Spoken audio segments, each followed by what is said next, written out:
સંતો મહાપુરુષોની વાણી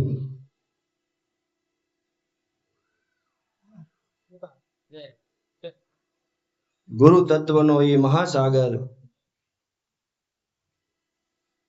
એમાં શિષ્યરૂપી દામજીરામ બાપુ મળી જાવે. કેવી રીતે? તો કે જેમ સરિતા સાયરમાં મળે એમ, જેમ નદી સમુદ્રમાં મળે અને પોતાનું નામ રૂપ અને ગુણ મટી જાય.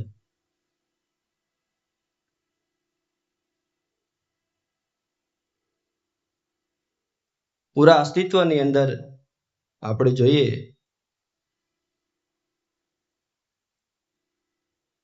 આપણું એટલું મોટું બ્રહ્માંડ, એમાંથી આપણું સૂર્યમંડળ, એમાંની આપણી પૃથ્વીની અંદર પદાર્થ અવસ્થા પ્રગટે, જે પણ કાંઈ ઇવોલ્યુશનના પ્રોસેસથી, એટલે કે એક વિકાસના ક્રમથી પૃથ્વીની અંદર પદાર્થ અવસ્થા પ્રગટે, એટલે કે જળ અવસ્થા. પદાર્થ અવસ્થામાંથી પ્રાણ અવસ્થા પ્રગટે, એટલે કે જેમાંથી વનસ્પતિ જેવું જગત ઉત્પન્ન થાય. પદાર્થ અવસ્થા અને પ્રાણ અવસ્થાના બંનેના સંયોજનથી જીવ અવસ્થા પ્રગટે, એટલે કે પશુ પક્ષી રૂપ આ ઘટક આમાં પ્રગટ થાય. અને એવી રીતે પદાર્થ અવસ્થા એટલે કે માટી, મણી, પથ્થર, ધાતુ. પ્રાણ અવસ્થા એટલે કે બધા જ વાયુ, 108 તત્વો. અને જીવ અવસ્થા એટલે કે કોશિકાઓની અવસ્થા, કે જે બીજ દ્વારા બીજને પ્રગટ કરે. આવી રીતે પદાર્થ અવસ્થા મળે, જીવ અવસ્થા મળે અને પ્રાણ અવસ્થા મળે, એમાંથી એક જ્ઞાન અવસ્થાનું સર્જન થાય અને એને આપણે માનવ એવું રૂપ, નામ એવું આપીએ, માનવ કહીએ. સઘળા અસ્તિત્વમાં ક્રિયા થાય છે, કાંઈનું કાંઈ હલનચલન થાય છે, ઉત્પત્તિ, સ્થિતિ અને લય થાય છે. પણ માનવ એમાંનો ઘટક નથી, મનુષ્યત્વ એમાંનો ઘટક નથી. મનુષ્યત્વ જ્ઞાનનો એકમ છે. માણસને મનુષ્ય બનવા માટે કેવળ શરીર પૂરતું નથી, પોતાની ભીતરી સમજ એમાં પૂરતી પડે ત્યારે એ જ્ઞાન અવસ્થાનો એકમ સરિતાર્થ કર્યો કહેવાય. એમાં જ્ઞાન અવસ્થા એટલે કે સમજ પ્રગટે તો.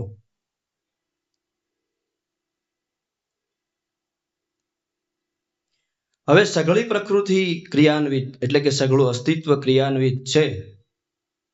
એમાં કોઈને કર્મ લાગતું નથી ને ભાઈ મનુષ્યને જ કર્મ લાગે એવું કેમ? સિંહને પાપ ન લાગે, કૂતરાને પાપ ન લાગે, બિલાડીને પાપ ન લાગે, વળી એને પાછું પુણ્ય ન મળે. કોઈ પણ સઘળીઓની એમાં મનુષ્ય જ ને જ કેમ પાછું કર્મ કરવા માટે બદ્ધ છે. નહીં કચ્છિત ક્ષણમપી જાતુ તિષ્ઠત્ય કર્મ કૃત. ગીતાના સિદ્ધાંતે કહીએ તો અસ્તિત્વને લઈને પોતે ક્રિયાન્વિત છે, પોતે કરવું છે ને કરે છે એવું છે નહીં. છતાંય મનુષ્યત્વને કેમ, એને કેમ કર્મ બાંધે? એટલે અહીંયાથી બાપુ દામજીરામ બાપુ એમની વાણીમાં આપણને સ્પષ્ટપણે કહે કે મનુષ્યનું કર્મ જ પોતાના મૂળ જે જ્ઞાનનો એકમ છે એની આડેનું આવરણ પોતાના એ કર્મ દ્વારા જ એ દૂર કરી શકે છે. પણ જો એમાં જાગૃતિ આવે તો એ જ્ઞાન અવસ્થાના એકમ સુધી પહોંચી શકે, નહીતર ક્યારેય શક્ય નથી. હવે એ કર્મ જ બાંધે અને એ કર્મ જ એને વળી પાછો મુક્ત કરે, એવું કર્મ. હવે એ કર્મ, જે કર્મ આપણને બંધનથી મુક્ત કરાવે, એની જે સમજ છે, એ સમજ જે પણ કોઈ ક્ષેત્રમાંથી આવે છે એને આપણે આધ્યાત્મિક ક્ષેત્ર કહીએ છીએ. ભીતરી સમજ, ભીતરી જ્ઞાન, ભીતરી વિવેકનું ક્ષેત્ર કહીએ છીએ. સતત આપણું હર પળે થતું કર્મ, જો અસ્તિત્વમાં સઘળી જાતિઓ છે, એમાં આપણે મનુષ્યત્વનો વિચાર કરીએ તો આપણે જ્યારે આમાં પ્રગટ થઈએ અને આપણી સમજ જ્યારે કર્મ સાથે કેળવાય, એટલે કે કર્મ સાથે આપણે લાગીએ, ત્યારે આપણી સાથે અનિવાર્યપણે હર ક્ષણે ઘટના ઘટે છે. જેમ કે કોઈ પાણી લઈને આવ્યું, મારે પીવું કે ન પીવું, આના હાથનું પીવું કે ન પીવું, ઠંડુ છે કે ગરમ, આપણે સતત એક ઘટના ઘટે છે ને એમાંથી મારે એ કર્મની અંદરથી મારે પોતાને કર્મ સ્વીકારવા માટે બદ્ધ થવું પડે છે. હા કે નહીં? હા તો શા માટે અને નહીં તો શા માટે? એટલે કે હર પળે આપણી સાથે ઘટી રહેલી સતતની ઘટનાઓ હોય છે. સત્સંગમાં જવું કે ફરવા જવું, ઘરે રહેવું તો સુઈ જવું કે ઘરે કંઈક કામ કરવું, પુસ્તક વાંચવું, કયું પુસ્તક, મનોરંજનનું પુસ્તક વાંચવું કે જ્ઞાનરંજનનું પુસ્તક વાંચવું. સતતની હરપળની માનવ મનની સાથેની જે ઘટનાઓ છે એનું વિશ્લેષણ કરતા મહાપુરુષો દ્વારા આપણને જે સમજાય, આપણામાં જે સમજ આવે કે ઘટનાઓમાં બે તબક્કા અનિવાર્યપણે હોય અને એમાં મનુષ્ય પોતાની સમજ અનુસાર એ કર્મને સ્વીકારતો હોય કે મારે આ જોઈએ, આ નહીં, મારે સત્સંગ જોઈએ, કાં તો મારે ફરવા જવું, મારે ભોજન જોઈએ, ભોજન શરીરના પોષણ માટે જોઈએ કે સ્વાદ માટે જોઈએ. સતત માણસ માટે ઘટના અનિવાર્યપણે થાય છે માણસ સાથે. અને મનુષ્યને કર્મ એટલા માટે બાંધે છે કે એને ઈશ્વરે અથવા તો અસ્તિત્વ, જેને આપણે જે નામ આપ, કર્મની સ્વતંત્રતા આપી. કર્મ તો હર કોઈને કરવાનો, પણ એને કર્મ નથી કહેવાતું, એ તો કેવળ ક્રિયા છે સહજ. પણ એની અંદર સૂક્ષ્મપણે માણસને કર્મ સ્વતંત્રતા આપી, એટલે કે પસંદગી કરવાના મૂલ્યનો એને પાયો આપ્યો કે તમે આ બી પસંદ કરી શકો ને તમે આ બી પસંદ કરી શકો, અને બેમાંથી તમે જે પસંદ કરો એનું ફળ પાછું તમારે સ્વીકારવું જ રહ્યું. બદ્ધ છે માણસ. કાંઈ નથી કરવું, સુઈ જવું, તો આપણે આળસને પસંદ કરી, બાકી પસંદ તો કરી જ. પસંદગીના જે મૂલ્યો હોય. તો હવે કર્મ સ્વતંત્રતા માણસને મળી. એ કર્મ સ્વતંત્રતાની અંદર માણસ ને ધીમે ધીમે અજાગૃતિમાંથી જાગૃતિ તરફની માણસ સમજ દ્વારા યાત્રા કરે. જેમ કે આપણા વેદાંત સૂત્રો પ્રમાણે અથવા ઉપનિષદ પ્રમાણે કહીએ તો તમસોમાં જ્યોતિર્ગમય, એટલે કે તમસ એટલે કે અંધકાર, અજ્ઞાનમાં નહીં, તમસોમાં જ્યોતિર્ગમય એટલે કે જ્ઞાન તરફ. હું જ્ઞાન તરફની યાત્રા કરીશ, અજ્ઞાનથી હું જ્ઞાન તરફની યાત્રા કરીશ. પછી મહાપુરુષોના અલગ અલગ મત ઘણા આપણી પાસે આવ્યા. વિવેકાનંદજી એવું કીધું કે અજ્ઞાનથી જ્ઞાન તરફ નહીં, પણ ઓછા જ્ઞાનથી વધુ જ્ઞાન. પણ સરવાળે સિદ્ધાંત તો એક જ રહ્યો કે આપણે જ્ઞાન તરફ ગતિ, જાગૃતિ તરફ ગતિ કરી. આ કર્મ સ્વતંત્રતાની અંદર માણસ જે મૂલ્યોને પસંદ કરે જ્યારે ત્યારે, પણ એ મૂલ્યની પસંદગી કરતી વખતે એને પોતાની મૂલ્ય પસંદગીનું સ્પષ્ટ ભાન હોય પણ ખરું અને ન પણ હોય.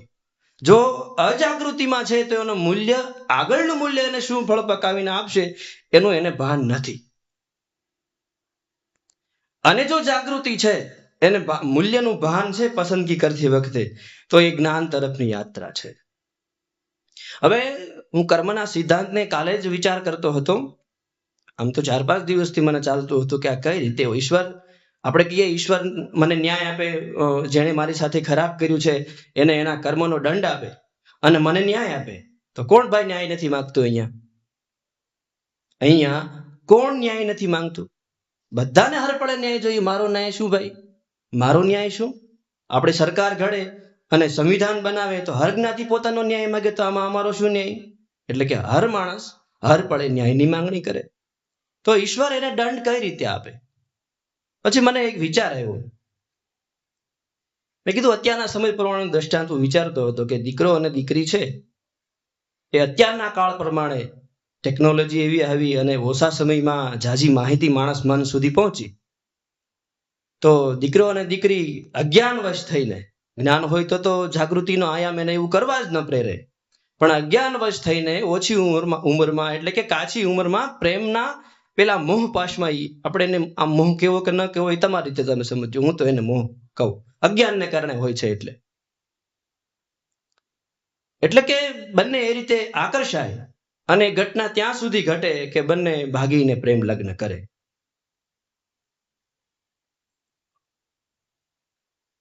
હવે એ વખતની આપણે ઘટનાને થોડી વિચારીએ કે ઈશ્વરે એ વ્યક્તિઓ દ્વારા પરિવાર સાથે અથવા માતા પિતા સાથે અથવા કુટુંબ સાથે એના દ્વારા જે એની સાથે અન્યાય થયો, માતા પિતા સાથે, કુટુંબ સાથે કે સમાજ સાથે, એનો દંડ ઈશ્વરને આપવો કોને? હવે દીકરો દીકરી છે એ પ્રેમને વશ થઈ, એટલે કે એવા બંધનને વશ થઈ અને એટલું બધું અજ્ઞાન એટલે કે એટલી બધી અજાગૃતિ પોતાના મન ઉપર સવાયેલી હોય કે એને બીજું દેખાતું નથી. પામવું શું છે? એને એવું લાગે છે કે મને આની સિવાય દુનિયામાં કઈ સુખ નથી, આ નથી તો મારી જિંદગીમાં કઈ નથી. જે પણ આપણે કર્મ કરતા હોઈએ, હવે એવું થઈને જ્યારે એ કર્મ કરે છે ને એટલું બધું સઘન બને પોતાના મન ઉપર, પોતાના વિચાર ઉપર, પોતાની બુદ્ધિ ઉપર જ્યારે હાવી બની જાય એ ઘટના અને એવું પગલું ભરી બેસે, ત્યારે માતા પિતાને દુઃખ થયું, બંને પરિવારોને દુઃખ, જે આપણે સમજતા હોય, કુટુંબને દુઃખ થયું, સમાજને દુઃખ થયું કે ભાઈ હવે આ કે ભાઈ આપણી ઇજ્જત સમાજની અંદર, આપણે આબરૂ હોય, આપણું સન્માન હોય, આપણને એવું લાગે આપણું સન્માન પડ્યું તો સન્માનનું આપણને દુઃખ લાગ્યું. આપણે અત્યાર સુધી બાળકો ઉપર જે આપણા વિચારો કે આપણી ભાવનાઓ જેમ આરોપિત કરી હોય તેનો આપણને વધ થયો એવું લાગ્યું, તો એનો દંડ ઈશ્વરને કોને આપવો? હજી હું બીજો દાખલો આપીને વાતને થોડી સ્પષ્ટ કરવાનો પ્રયત્ન કરું. દાખલા તરીકે આપણે બસમાં જતા હોઈએ, હવે બસમાં આપણે નાસ્તો કર્યો, નાસ્તામાં આપણી પાસે પડીકા છે, કાળા ધોળા જબલા છે, અને નાસ્તો કર્યો અને આપણે બધા કાગળિયા ખાલી કર્યા, એટલે બસમાં બેસીને આપણને વિચાર શું આવે? સોફો આપણે સાફ રાખવો જોઈએ. આપણો ધર્મ આપણને એવું કરવા પ્રેરે કે મારે શું છે એટલું તો મારે સાફ રાખવું પડે, અને બસ મારી નથી પણ બસમાં હું થોડી વાર માટે ભાડે બેઠો છું તો સોફો મારે સાફ રાખવો જોઈએ. એટલે સોફો રાખવા માટેના એના જે વિચારો છે એ પેલા કાગળિયા શરૂ બસની અંદર કાગળિયા એ બારીમાંથી બહાર ફેંકે. હવે બારીમાંથી બહાર ફેંકાયેલું કાગળિયું પાછળથી ટુ વ્હીલ વાળો આવે છે, ટુ વ્હીલ વાળાના ચહેરા ઉપર કાગળિયો આવીને ભરાઈ જાય છે, અને થોડી વાર કાગળિયો કાઢે ત્યાં તો પેલો ભાઈનું એક્સિડન્ટ થાય ને છોકરાનું મૃત્યુ થઈ જાય છે. તો હવે ઈશ્વરને આનો દંડ કોને આપવો? છોકરાનું મૃત્યુ થયું અને એના પરિવાર વાળા ઈશ્વર પાસે ન્યાય માંગ્યો, અમને ન્યાય આપો. ઈશ્વર કોને ન્યાય આપે? ઈશ્વર દંડ કોને આપે? હવે પેલા ભાઈને કહીએ બસમાં બેઠા છે કે તમે આની હત્યા કરી, તો ઓલો ભાઈ કે મેં તો ભાઈ સોફો સાફ કર્યો, મેં ક્યાં એનો વધ કર્યો, મેં ક્યાં એની હત્યા કરી? એટલે ઈશ્વર આવી પરિસ્થિતિઓમાં માણસ મનને એક અલગ રસ્તાઓ આપે કે જ્યારે એને સોફો સાફ કર્યો ને એની સાથે એ ઘટના ઘટી, અથવા તો એ ઘટનાઓ જગતમાં ક્યાંય પણ ઘટી અને એને વાંચી કે સાંભળી, ત્યારે એને એક નવો વિચાર આવ્યો કે કાગળિયા છે ને આપણે સીટની અંદર દબાવી દેવાય, અને જ્યારે બસ ઊભી રહી હોટલે કે કઈ જગ્યાએ, ત્યારે આપણે ડસ્ટબિન એટલે કે કચરા પેટીમાં નાખી દેવાય. પણ એ ઘટના ક્યારે બને? જ્યારે આવી અનુભૂતિઓ થાય પછી. એટલે કે ભૂલ થવી નિશ્ચિત છે નવા કાર્યોની અંદર. એને એ ભૂલ થતી હોય તો એને ભૂલ ન કહેવાય, એને આપણે અપરાધ કહેવો જોઈએ, પણ ભૂલ થવી નિશ્ચિત છે. હવે આવી રીતના કર્મ બંધનો જે હોય માણસ મનની અંદર, હવે એને જાગૃત કોણે કર્યો? તો કે અનુભવે. એટલે કે અનુભવ સિવાય માણસનું મન જાગૃત થવું અશક્ય છે. અનુભવ આપણે કોઈને આપી શકીએ? ભાઈ આપણે કોઈને અનુભવ આપવો છે, આપણો અનુભવ અપાય કોઈને? આપણે આપવો જ છે. અનુભવ આપવો અશક્ય છે. હા, સૂચના આપી શકાય, આપણે એને આગ્રહ કરી શકીએ કે આમ કરીએ તો આમ થાય, પણ જ્યારે જે વ્યક્તિને અનુભવ એટલે કે જાગૃતિ તરફની, પાછું જાગૃતિ તરફની યાત્રા વ્યક્તિએ પોતાને સ્વયં કરવાની છે. મારા માટે કોઈ ન કરી દે, તમારા માટે કોઈ ન કરી દે. એટલા માટે ઉપનિષદે સૂત્ર આપ્યું, તમસોમાં જ્યોતિર્ગમય, અજ્ઞાનથી તમે જ્ઞાન તરફની યાત્રા કરો. નહીતર તો એમ ન કે 5 જણા ભેગા બેસીને તમે બધાની યાત્રા કરી નાખો, પણ એવું ન આવ્યું. આપણે કેમ વ્રત ઉપવાસ પણ જાતે કરવા પડે, એવી રીતે જે પણ કોઈ આપણા આધ્યાત્મિક નિયમો છે. તો હું કર્મ બંધનની વાત કરતો હતો, કર્મના બંધનમાંથી મુક્તિ તરફની હું વાત કરતો હતો કે માણસ અજાગૃતિમાંથી ધીમે ધીમે જાગૃતિ તરફની યાત્રા ખેડે છે, અને જાગૃતિ પ્રાપ્ત કરવા માટે માણસ પાસે પૂરતા અનુભવો હોવા નિશ્ચિતપણે જરૂર છે. અને હવે આપણી પાસે જે શાસ્ત્રો છે, સંતો મહાપુરુષોની વાણી કે વાતો છે, તે શું છે? એમની અનુભવ વાણી છે. અચ્છા, હરેક અનુભવ આપણે જાતે કરવા જરૂરી નથી. તો મહાપુરુષો આપણને એટલું સરળ કરી દીધું. હવે સરળ કરી દીધું તો આપણને એવું લાગે છે કે આધ્યાત્મિક ખોજ શાસ્ત્રોમાં સંપૂર્ણ થઈ ગઈ છે. આધ્યાત્મિક ખોજ શાસ્ત્રોમાં સંપૂર્ણ થઈ ગઈ છે. તો મારે એનો અનુભવ કરવો છે તો મારે પાછી યાત્રા કરવાની. અને મને આજે બાપુએ સારું કીધું, આત્મારામ બાપુ, કે ભાઈ વિજ્ઞાન ધીમે ધીમે શોધ કરતા કરતા, એની ખામીઓ દૂર કરતા કરતા વિજ્ઞાન અહીંયા સુધી આવ્યું, તો શું વિજ્ઞાન પૂરું થઈ ગયું છે? નહીં, વિજ્ઞાન તો હજી શરૂ જ છે. પણ માનવ મનને એને બાહ્ય તૃપ્તિ આપી, આધ્યાત્મિક છે એ આંતરિક તૃપ્તિ કે આંતરિક સંતોષ પોતાનો ભીતરી ધરાવો આપે છે કે પાયો પરમ વિશ્રામ રામ સમાન પ્રભુ નાહી કહું, જેવા અર્જુન બોલી ઉઠ્યા કે નષ્ટો મોહ તવ તત્પ્રસાદ, એવા જે સૂત્રો આપણી પાસે આવ્યા. પણ અનુભવને અંતે માણસ જાગૃતિ તરફની યાત્રા તો અનુભવે જ કરે છે. અને એ કર્મ બંધનોમાંથી મુક્તિ મેળવવા માટે બાપુ અહીંયા પોતાનું પદ કહે છે કે મનમુખી થઈને મતને વખાણે એ કર્મ રહિત ધર્મ નહીં જાણે. પોતાના જ કર્મની અંદર પોતાનો આત્મધર્મ પડ્યો છે એને માણસ નહીં જાણે. કેમ? તો કે જે મનમુખી થઈને ચાલે, એ અનુભવમુખી થઈને ચાલે. મેં કીધું તમે માની લીધું તમારા માટે અનુભવ શક્ય છે નહીં. ગુરુમુખી કોણ? આત્મસાત કરે એ. અનુભવ માની લે નહીં, જાણી લે એને, એમાં જે ભીંજાઈ જાય એ. એટલે બાપુએ એમ કીધું કે સૌદય લોકમાં સબર ભર્યો. હવે આ સઘળા અસ્તિત્વમાં ક્રિયા થઈ રહી છે, પણ એને આપણે કર્મ નથી કહેતા.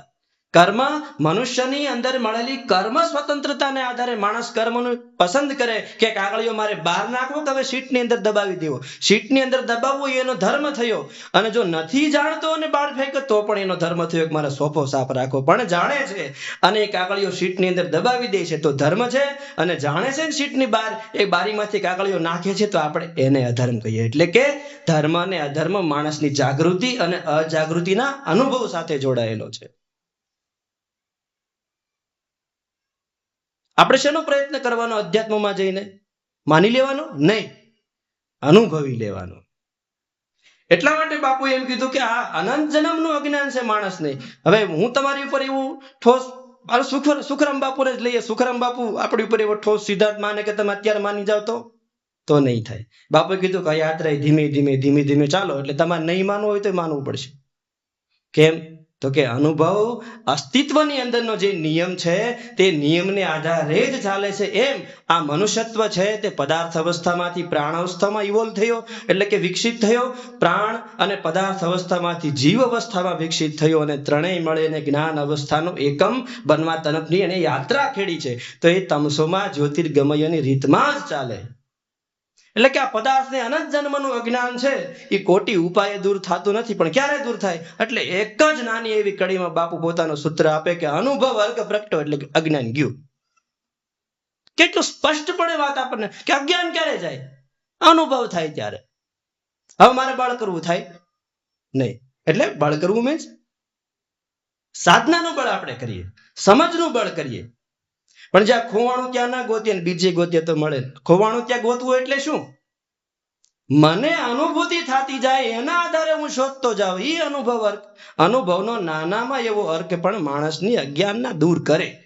અનુભવ અર્ક જ્યારે રુદામાં પ્રગટે ત્યારે સદગુરુની કરુણા થઈ એવું કહેવાય. ત્યાં સુધી કરુણા નથી થઈ, એ તો માની લીધું મેં. સદગુરુની કરુણા થઈ ક્યારે? અનુભવનો અર્ક પ્રગટી ગયો. અનુભવ પ્રગટે હામો હાલે નહીં. આપણે તરસ છીપાવે શું કરીએ? દૂધનો ગ્લાસ પીએ, પાણીનો પીએ? પાણીનો પીએ ભાઈ, અનુભવ થઈ ગયો. એટલે આગળ બાપુ કે નાવું ધોવું એ તો શરીરની શુદ્ધિ, આ તો બાહ્ય ધર્મો છે. આપણે પાળવા જોઈએ, આપણે માનવા જોઈએ, આપણે મનુષ્ય છીએ. પણ નાવું ધોવું એ તો શરીરની શુદ્ધિ. પણ અંતર ઉજળા એમ ન થાવે. શરીરની શુદ્ધિ પાછી અનિવાર્યપણે જરૂર છે અંતર શુદ્ધિ માટે, પણ અંતર ઉજળા એમ નહીં થાવે. શું કે બાપુ કે મૂળ ધર્મનો મર. મૂળ ધર્મ એટલે શું? અનુભવમાંથી પ્રાપ્ત થયેલું આપણું આત્મજ્ઞાન. મને કોણ શાંતિ આપે? મારું જ્ઞાન. તમને કોણ શાંતિ આપે? તમારું જ્ઞાન. મેં જોયું એ મારું, તમે જોયું એ તમારું. કેટલું સ્પષ્ટ છે. તમે જોયું એ મારું ક્યારે થાય નહીં, મેં જોયું એ તમારું થાય નહીં. આપણે અટકળ આપીને સૂચનારૂપ માહિતી મહાપુરુષો કરે. પાછું ગીતાના આખા સિદ્ધાંત જયારે ભગવાન શ્રી કૃષ્ણ સમજાવે અને સમજાવી રહીને અંતિમ સૂત્રોની જયારે વાત ભગવાન છેડતા હોય અને અંતિમ વાત પૂરી કરે ત્યારે ભગવાન એટલું વાક્ય બોલે, યથા ઈચ્છસી તથા કુરુ. મેં તો મને જે યોગ્ય લાગ્યું એ કીધું, હવે તને ઠીક લાગે તો કરે. અર્જુને કર્યું. કેમ? એને ઠીક લાગી ગયું.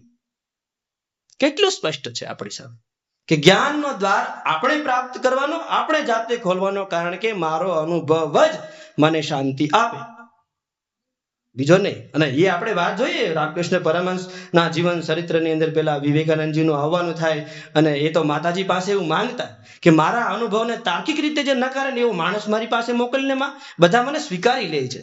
આ મન નથી ગમતું કે માં એવા માણસને મારી પાસે મોકલ કે મારા અનુભવને આમ કાપીને અસ્વીકાર કરી નાખે એવો માણસ જોઈએ મારે. એટલે વિવેકાનંદજીનું એ સમયમાં આવવાનું થાય અને સાંભળે નહીં તો શું કરવું? રામકૃષ્ણ પરમહંસ સમજાવે, સમજે નહીં. એટલે ભાઈ એમ ન હોય, આમ હોય. અને વળી પાછા કટ્ટર ભીતરથી એમ કહીએ કે અદ્વૈતવાદી માણસ, એવી વિચારધારા એની. એટલે બીજા ગુરુભાઈ છે એ મંદિરમાં અનેક ભગવાનના ફોટા, દેવી દેવતાના ફોટા, અનેક મહાપુરુષોના ફોટા રાખીને સામે ધ્યાનમાં બેસે, એટલે એની સામે એની નિંદા કરે. તું હું આપે બધાને ભગવાનના ફોટા લઈને બેસી ગયો છે? હવે રામકૃષ્ણ સાંભળે ને કે ભાઈ એને કરવા દે ને, તને ન ગમે તો તું રહેવા દે, પણ એને કરવા દે. હું પણ કે એમ આમ આવું આક્રોશ વાળું વ્યક્તિત્વ આનું. સમજે નહીં. એમાં રામકૃષ્ણને એક દિવસ કરુણા ફૂટી અને બેઠા છે ને એમાં છાતી ઉપર જમણો પગ અડાડી દીધો. આલે લે, જરાક એવો ટચ થઈ ગયો. વિવેકાનંદજી ગોથું ખાઈ ગયા. 2 દિવસ કહે છે આપણો ઇતિહાસ કે 3 દિવસ સુધી માણસ એ અદ્વૈત અને દ્વૈતના ભાનથી માણસ પરે રહ્યો. હવે એને કોઈ અનુભવ કરવાનો રહ્યો? એટલો અનુભવ એને થઈ ગયો. પણ હવે એ 3 દિવસની અવસ્થામાં રહ્યા પછી એવી ઘટના છે કે વિવેકાનંદજી પેલા રસ્તામાંથી પસાર થઈને ગાડી આમ આવતી હોય ને, ગાડી, વિવેકાનંદજી પોતાના વાક્યોમાં આપણી સામે પોતાની વાત પ્રસ્તુત કરે કે આમ ગાડી આવતી હોય તો તરવાનું મન ન થાય, હું ગાડી બે એક છીએ. આવો એના વાક્યોમાં બોલે. એટલે માણવાણું જાગૃતિ બાહ્ય જાગૃતિ અજાગૃતિના અંતે હું ઘર સુધી પહોંચ્યો અને 3-4 દિવસ સુધી મારી અવસ્થા રહીને પછી મારી અવસ્થા બેઠા પછી મને એવું સમજાયું કે આ કઈક વ્યક્તિ અલગ વ્યક્તિ છે. એ શું હતું? એનો અનુભવ. પછી આ ઘટનાની વિવેકાનંદજીએ રામકૃષ્ણ પરમહંસ સાથે જયારે સ્પષ્ટતા કરી ત્યારે પરમહંસજી એવું કીધું, વિવેકાનંદજીએ કીધું આ અવસ્થા મારે સતત જોઈએ છે હવે. એટલે રામકૃષ્ણ પરમહંસે કીધું હવે તો તારે હાથે અનુભવના માર્ગે ચાલુ પડે. એ તો મારું આપેલું ફૂલખણિયું હતું, તારે જાતે પ્રગટ કરવાનો દીવો. એટલે શું કીધું? અનુભવનો અર્ક જ્યારે રુદિયામાં પ્રગટે, આ સદગુરુની કરુણા થાય. નાવું ધોવું શરીરને શુદ્ધિ પર અંતર ઉજળા તો અનુભવથી જ થાવે. અંતર ઉજળા એમ નહીં થાવે કારણ કે આશા ને તૃષ્ણા હજી ઘણી અંતરમાં. હું સાધના કરું, તપશ્ચર્યા કરું, વ્રત કરું, ઉપવાસ કરું, ભજન ગાવ, પણ હું બીજું કંઈક મનમાં રાખીને કરવું છે. ક્યાં શુદ્ધિ થઈ છે?